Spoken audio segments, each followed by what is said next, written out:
An open letter to my mom about my history with sexual assault. I haven't talked to you about this before because, frankly, the scope of it is overwhelming. I don't know how to start with Brian, aka your ex-husband, aka my father. I don't know how to tell you that I don't really remember anything worse than him holding me strangely or calling me baby or taking oddly long videos of me on my rocking horse. Never told you about my art instructor. How he would invite the 10-year-old me into his office for my opinion on his recently constructed child pornography. Never told you about the catcalls I've gotten since I was young enough to be identified as girl. And how that at least partially explains why I branded myself tomboy. Refused all things bright, all things accentuating, all things woman, didn't want any more eyes on me than I already had, how it didn't help.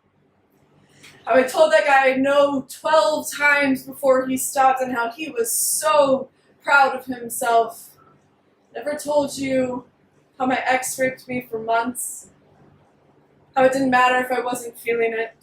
Didn't matter that his thrusts felt like sandpaper and left me bleeding. Didn't matter that I cried because how sweetly he would pause to say, I'm almost there, I promise.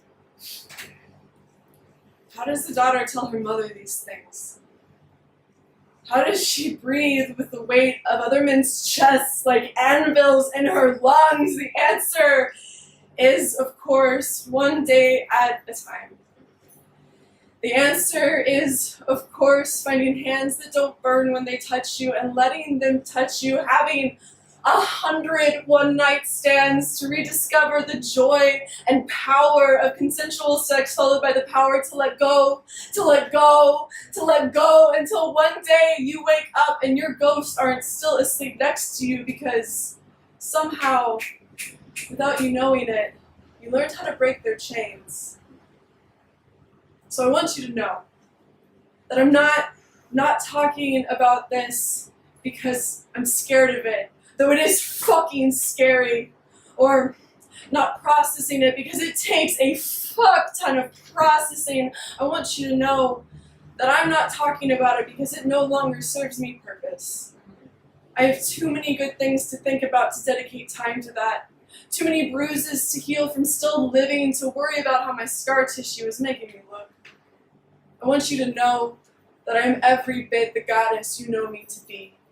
That I am learning to wield my power better every day. That I am mastering the art of asking for help.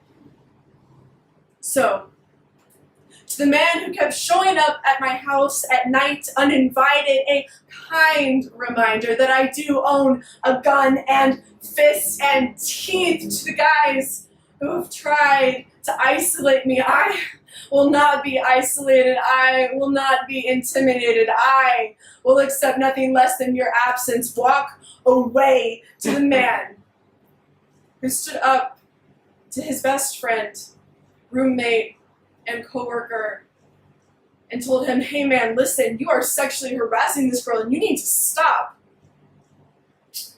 I love you. To the men who have given me safe space, I love you. And to my mom, there's no need to worry about the people who have done me wrong. That's their burden to bear. We get to move on.